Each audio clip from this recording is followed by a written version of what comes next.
અમુક બહેનો ગામડામાં આવ્યા હતા રોટલા શીખવા, શહેરના બહેનો કે અમારે રોટલા શીખવા છે. આપણી બહેનો કે તો વૈયું આ આવો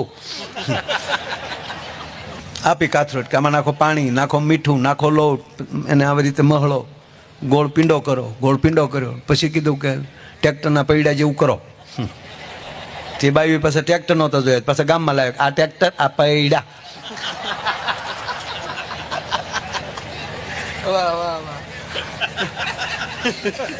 ઓલી બેનો પાછું આમ આમ આમ કર્યું. પછી કીધું કે પાણીવાળા હાથ કરતું જાવ, ટીપતું જાવ. ટીપતું ગયું એનું બાપ ખરતું ગયું બધું.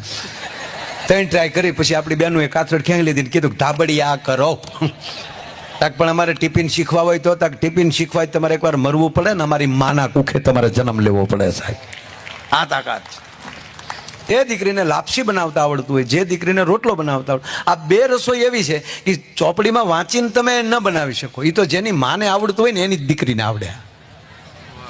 હા, રોટલો બનાવે તો બાપા રાજસ્થાનના શિલ્પકારની તાકાત નથી કેવી આમ ભાત પાડીએ કે હાથમાં વીટીને વેઢ પહેરે ને એની આમ ભાત પડતી જાય રોટલા ઉપર. ત્રાંબાના પતરા જેવો પડ, ભાંગવાનું મન ન થાય. અને આ ઘરે રોટલાને ચોપડો, ત્રીજા ઘરે ખબર પડે કોકના ઘરે રોટલો ચોપડાનો.